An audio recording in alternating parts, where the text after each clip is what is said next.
Hi all, மேரி மஷ்ரூம்லேருந்து David. Subscribe பண்ணாதான் subscribe பண்ணிக்கோங்க. அப்போ தான் நம்ம போடுற வீடியோலாம் உங்களுக்கு வரும்.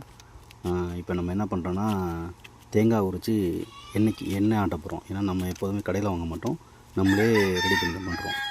அதுவும் நான் அந்த காளானுக்கு வைக்கல, ட்ரை பண்ணுற கேப்பில் இதை பண்ணிடலாம்ட்டு உரித்து உடைச்சி காய வைக்க போகிறோம். காய வச்சு இதை கொண்டு நம்ம இப்போ வெயில் வேறு 37 டிகிரி அடிக்குது செல்சியஸ் நம்ம ஏரியாவிலேயே, தென்னந்தோப்புக்குள்ளேயே. ஸோ இந்த டயத்தை பயன்படுத்திக்கிட்டு தேங்காவை நல்லா உடைச்சி காய வச்சு, இந்த தேங்காய் எப்படி நமக்கு வந்துச்சுன்னா, நேற்று தேங்காய் வெட்டணும் நாங்கள். அதில் மிச்சப்பட்ட அந்த தேங்காய் உங்களுக்கு இந்த கொப்பரை, அந்த வேஸ்டான தேங்காய்லாம், காஞ்சி போன தேங்காய், பழைய தேங்காய் இருக்குங்களா, அதெல்லாம் உடைச்சி காய வைக்கிறோம். காய வச்சு நல்லா காஞ்சதுக்கப்புறம் போய் எண்ணெய் ஆட்டிட்டு வந்து வீட்டுக்கு தேவையான எண்ணெயை நம்மளே பயன்படுத்திக்கிறோம்.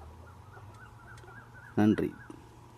மற்றும் யாருக்கெல்லாம் சிப்பி காளான் தேவைப்படுதோ, சிப்பி காளான் ஊறுகாய் அது சம்மந்தமாக யாருக்கெல்லாம் தேவைப்படுதோ, ஸ்க்ரீனில் தெரியுற நம்பருக்கு வாட்ஸ்அப் பண்ணுங்கள். தேங்க்யூ.